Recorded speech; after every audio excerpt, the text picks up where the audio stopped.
علمتنا إنك أنت العليم الحكيم. رب اشرح لي صدري ويسر لي أمري واحلل عقدة من لساني يفقهوا قولي. قال ثواب تعجيل الفطر, kebaikan ataupun pahala bagi mereka yang menyegerakan berbuka puasa. Masuk daripada sunnah puasa, ta'jilul fitr wa ta'khirus sahur, mendahulukan berbuka dan mentakhirkan sahur.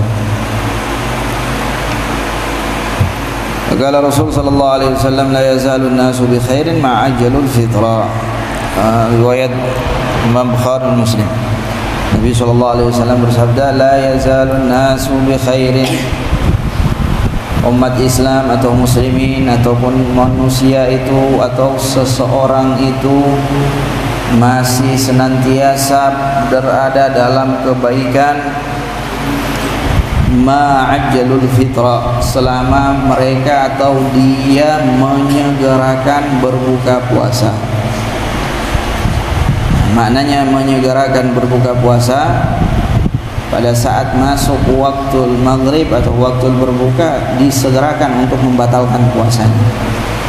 Tapi ingat, kata para ulama, menyegerakan berbuka atau syarat daripada menyegerakan berbuka itu ba'da tahaqquqil ghurub, setelah betul-betul meyakini matahari itu terbenam. Jangan sampai kita mau mengejar sunnah akhirnya puasanya tidak sah. Apa? Oh, kami mau mendahulukan, mau mempercepat berbuka. Percepat berbuka, adzan jam masalan jam 6.20 adzan, 6.20 adzan maghrib atau ghurub, tapi dia berbuka 6.19, 6.18. Boleh mempercepat berbuka asal dengan syarat kita yakin betul-betul matahari sudah terbenam, sudah tenggelam. Pada saat itu segera berbuka. Segera berbuka pada saat itu. Karena ada beberapa daerah atau ada beberapa tempat memahami makna hadis ini dengan salah. Saat Nabi katakan, oh, senantiasa seseorang itu berada dalam kebaikan selama mereka mendahulukan berbuka. Adzan jam 6.20 masalah. Mereka berbuka 6.18. Ada yang seperti itu, ada. Begitu ditanya, kenapa dipercepat berbuka? Supaya kita tidak terlambat sholat maghrib. Ini kan ada di beberapa daerah yang pernah kami dengar seperti itu. Di Sulawesi Tengah. Di Sulawesi Tengah. Kenapa dipercepat? Ini belum waktu maghrib. Kenapa sudah berbuka? Supaya kita orang sholatnya tidak terlambat. Ya, akhi, sholatmu terlambat, itu lebih baik daripada puasamu batal. Takhirkan maghribmu sedikit, 2 menit, 3 menit, lebih baik daripada mendahulukan berpuasa tanpa meyakini betul-betul matahari sudah terbenam atau tidak. Oleh karena itu betul-betul diyakini. Dan apa patokannya, Ustaz? Adzan. Tergantung, lihat. Ada beberapa masjid biasanya adzannya lebih cepat. Belum waktunya sudah adzan masalah. Ada di beberapa tempat masjid adzannya lambat. Yang menjadi patokan ya bukan adzan. Adzan itu sekedar mengingatkan kita kalau betul-betul muadzinnya mu'tamin. Muadzinnya itu orang yang amanah, yang adzan pada waktunya tepat. Bukan adzan sebelum masuk waktu dia sudah adzan. Lebih baik dia adzan terlambat daripada dia adzannya cepat, yang cepat sebelum waktunya dia sudah adzan. Ada beberapa masjid seperti itu, iya kan? Biasanya adzan 6.20 masalah. Dia adzan 6.18 sudah adzan, 6.19 sudah adzan. Ya. Sebaiknya tunggu sampai kapan? Sampai waktu yang sudah ditetapkan pemerintah. 6.20 sudah kita ikut pemerintah. Waktu maghrib 6.20, 6.21. Kalau hari-hari ini mungkin lebih cepat, 6.18, 6.17 baru berbuka. Seperti itu. Mempercepat berbuka tapi dengan syarat ba'da tahaqquqil ghurub, setelah diyakini betul-betul matahari itu sudah terbenam. Sama di bab sebelumnya, ta'khir sahur, mentakhirkan sahur juga dengan syarat, bahwasanya fajar itu belum terbit. Boleh kita mentakhirkan sahur sampai batas waktu yang mana kita yakini waktu tersebut fajar itu belum terbit. Nanti termasuk daripada kategori takhirus sahur. Ada waktu imsak yang ditetapkan oleh pemerintah, itu waktu ihtiyat. Kita untuk apa? Berhati-hati. Maksudnya imsak di situ bukan berarti waktu fajar sudah terbit, tapi sebaiknya kita berhati-hati, dan itu yang diajarkan oleh Imam Al-Ghazali radhiyallahu anhu. Imam Al-Ghazali, orang kalau betul-betul mau yakin puasanya sah, salatnya sah, maka sahur itu minimal 15 menit, 10 menit, 15 sampai 20 menit sebelum adzan sudah berhenti daripada aktivitas makan minum, sudah harus berhenti. Kalau mau sholatnya betul-betul sah, maka sholatlah nanti setelah 5 menit, 10 menit atau 15 menit setelah adzan baru sholat. Karena kan kita tahu kadang ada muadzin seperti tadi kita katakan, adzan bukan pada waktunya, belum masuk adzan dia sudah adzan. Nah, jadi yang diperhatikan di sini bukan mempercepat puasanya, tapi betul-betul sudah meyakini ghurub, terbenamnya matahari, segera berbuka. Sunnahnya seperti itu. Nah, jangan seperti yang kita katakan tadi, jangan sampai kita mau mencari sunnah, akhirnya gara-gara itu puasa kita tidak sah. Kenapa? Berbuka belum pada waktunya. Qala Rasulullah sallallahu alaihi wasallam, qala Allah azza wa jalla, inna ahabba ibadi ilayya a'jaluhum fitrah. Dalam riwayat yang lain diriwayatkan oleh Imam Ahmad Tirmidzi, Rasul sallallahu alaihi wasallam bersabda bahwasanya Allah Subhanahu wa taala berfirman dalam hadis qudsinya, inna ahabba ibadi, sungguh hamba yang paling saya cintai, a'jaluhum fitra, adalah mereka yang mempercepat berbuka. Mempercepat berbuka. Kalau ada yang mempercepat berbuka sebelum tenggelamnya matahari, ini berarti bukan hamba yang paling cintai, bisa jadi hamba yang paling tidak dicintai, membatalkan puasanya. Qala Rasulullah sallallahu alaihi wasallam, la yazalu ad-dinu dhahiran ma 'ajjala an-nasu al-fitra, lianna al-yahuda wan-nasara yuakhirun. Kata beliau, kata Nabi sallallahu alaihi wasallam, la yazalu ad-dinu dhahiran, agama Islam itu akan selalu nampak, akan selalu baik, akan selalu elok, ma'ajjalan asul fitrah, selama kaum muslimin itu mempercepat berbuka puasa mereka. Saat mereka berpuasa, mempercepat buka. Sebabnya kenapa? Li mukhalafatil yahud wan nasara, untuk kita itu membedakan antara puasa kita dengan puasanya orang-orang Yahud dan Nasara. Puasanya orang-orang Yahud dan Nasara biasanya mereka, atau ada yang diantara mereka berpuasa 24 jam, satu hari satu malam. Ada yang model berpuasanya mungkin sampai tengah malam, bukan hanya satu hari. Ada mungkin yang berpuasanya macam-macam puasa mereka.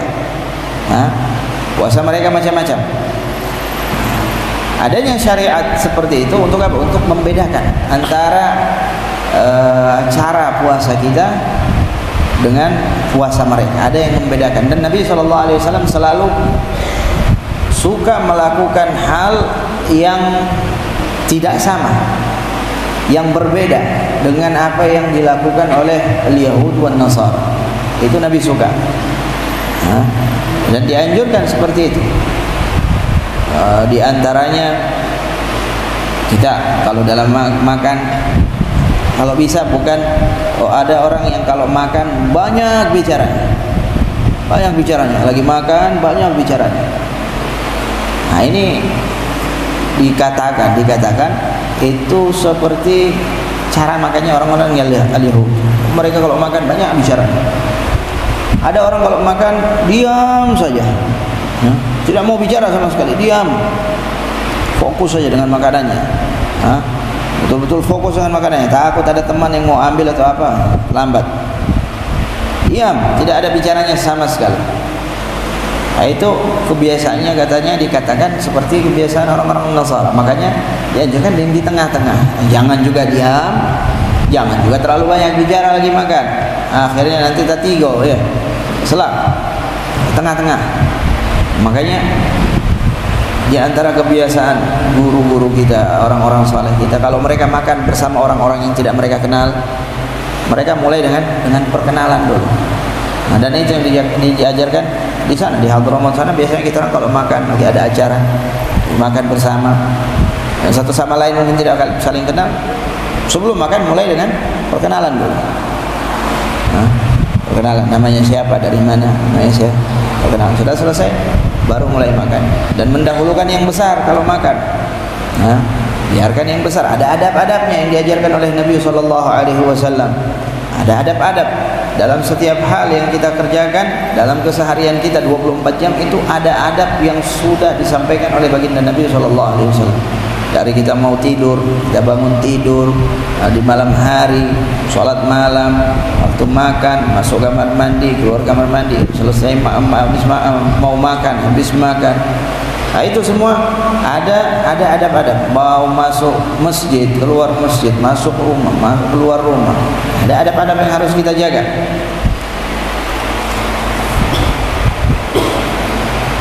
La yazalu ad-din zahiran ma ajjalun nasul fitra. Lianna al-yahud wan nasara yuakhirun. Karena orang-orang Yahud dan orang-orang Nasara itu mentakhirkan berbukanya mereka. Maknanya mereka mungkin berpuasa tidak seperti puasanya kita, berbeda. Ada yang seperti yang tadi kita katakan, puasanya sampai 1 hari.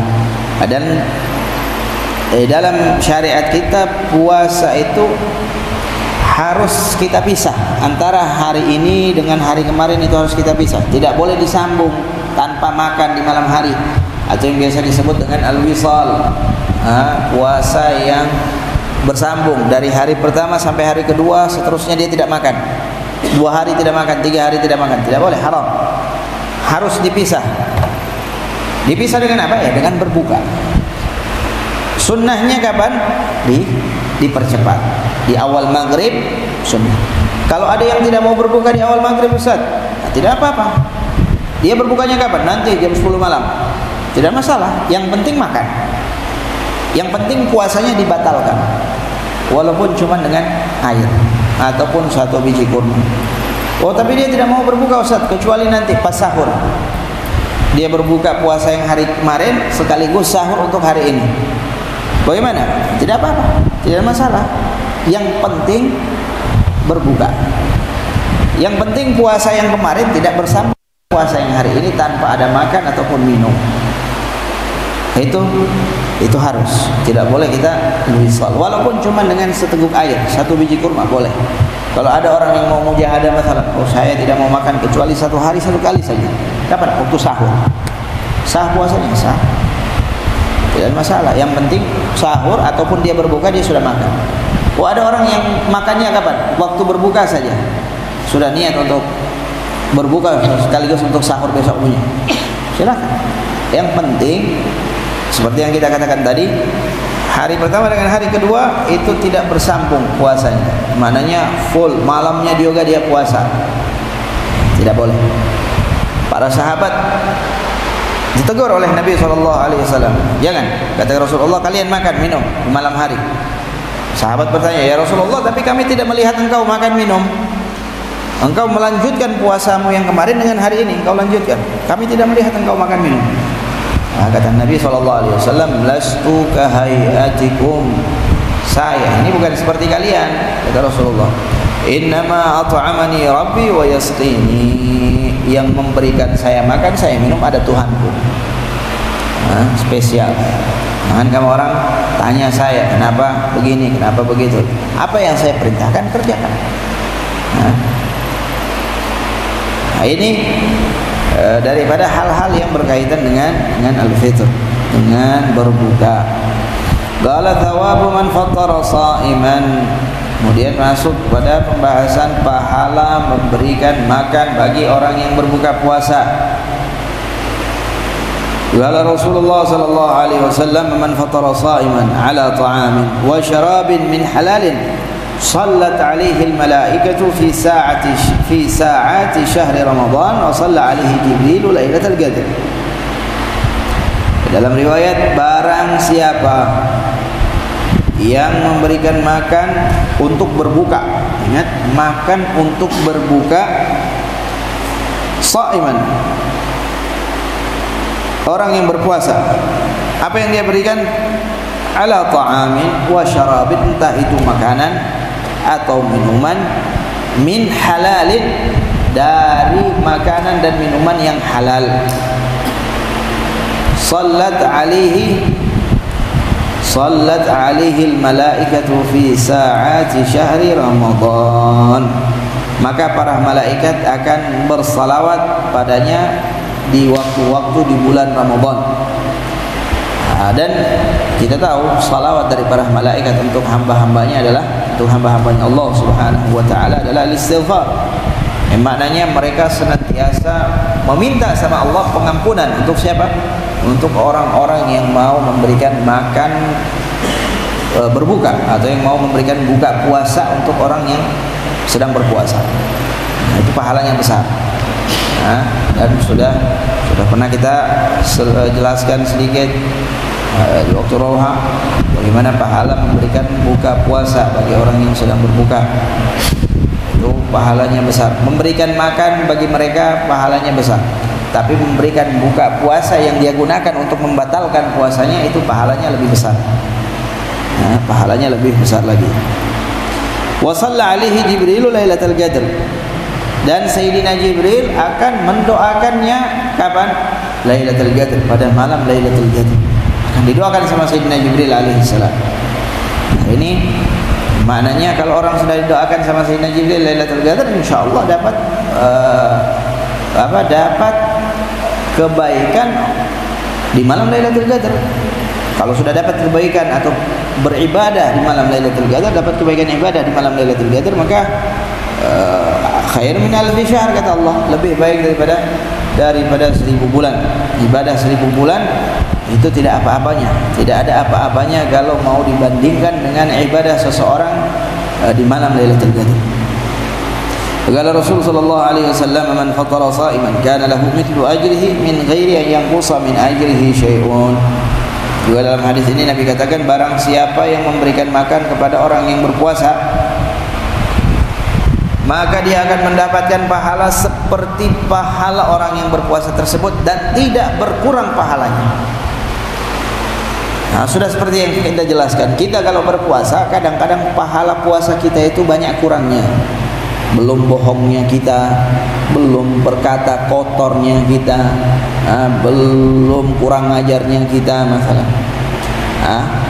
Apalagi belum ghibah, belum namimah, belum nazar bisyahwa, melihat dengan syahwat, belum melihat kepada saudaranya muslim dengan pandangan yang meremehkan. Banyak hal-hal yang bisa mengurangi atau bahkan menghilangkan pahala puasa kita. Tapi kalau kita memberikan buka kepada orang yang berpuasa, kita kasih dia makanan untuk dia berbuka, maka kita mendapatkan pahala orang yang berpuasa yang sempurna puasanya, tidak berkurang.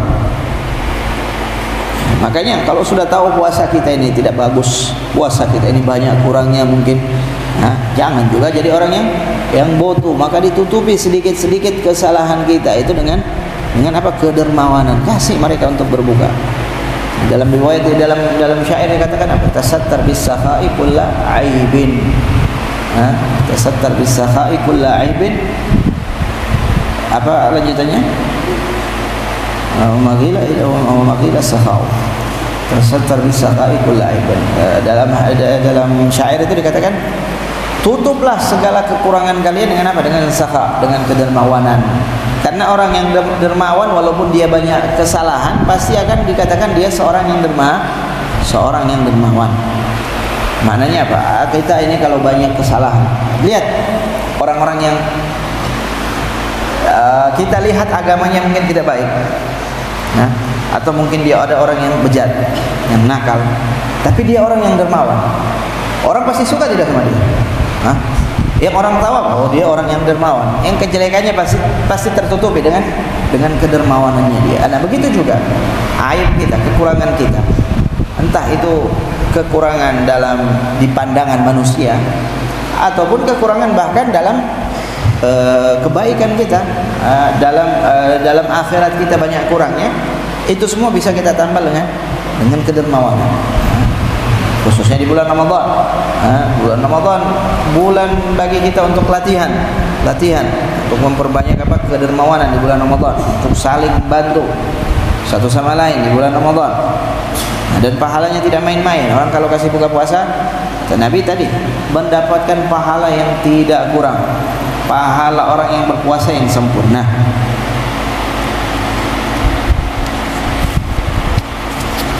Qala Rasulullah sallallahu alaihi wasallam, "Man fatara sha'iman kana lahu 'itqu raqabatin wa maghfiratun li dhunubihi."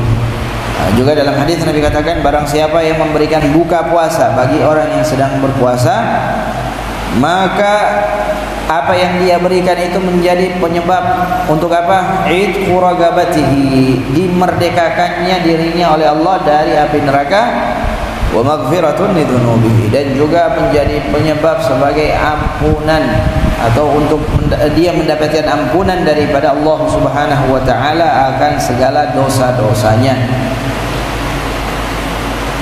Nah, ini yang kita harapkan. Datangnya bulan Ramadan, kita berharap kita termasuk adalah orang-orang yang dimerdekakan oleh Allah daripada api neraka. Ada banyak jalan yang bisa kita tempuh untuk mendapatkan itu.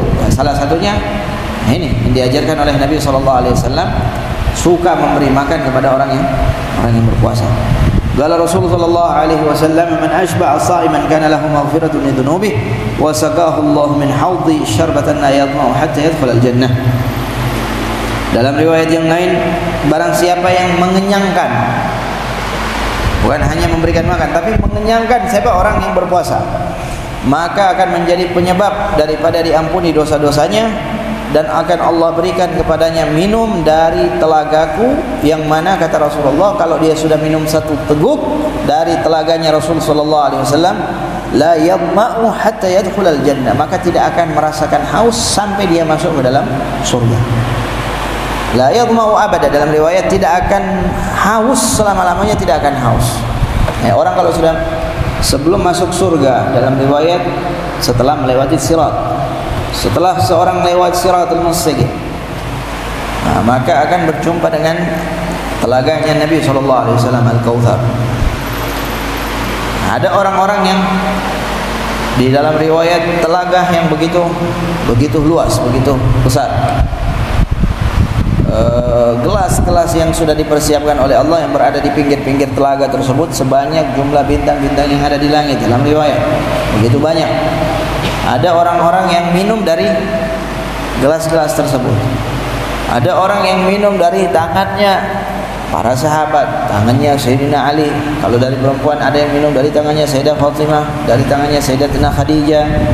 Ada yang minum langsung dari tangannya Rasul sallallahu alaihi wasallam. Masing-masing tergantung amalnya. Tergantung amalnya. Masing-masing tergantung amalnya dan tergantung bagaimana kedekatannya dengan Nabi Sallallahu Alaihi Wasallam. Ini kalau sudah minum di situ masuk surga tidak lagi rasa haus. Ustaz, berarti untuk apa minum di surga kalau sudah tidak haus? Karena minum yang di surga bukan untuk menghilangkan dahaga, tapi untuk apa? Untuk kita merasakan nikmatnya. Untuk menikmati, merasakan nikmatnya. Bukan karena kita dahaga, bukan makan di surga, minum di surga, bukan karena kita lapar, tapi betul-betul Allah persiapkan untuk memenuhi keinginan kita, bukan memenuhi kebutuhan kita, keinginan kita. Beda kebutuhan sama keinginan. Ada orang makan, kenapa? Butuh makan karena sudah lapar. Maka apapun yang dihidangkan akan dia makan, Tapi ada orang makan karena ingin, karena mau. Kalau orang yang makan karena kemauannya, maka yang akan dia cari sesuai dengan seleranya. Kalau disodorkan yang tidak sesuai dengan seleranya, kalau dia tidak mau, dia kalau di surga apapun yang disodorkan sama kita itu sesuai dengan apa yang kita inginkan. Yang kita inginkan. Allah.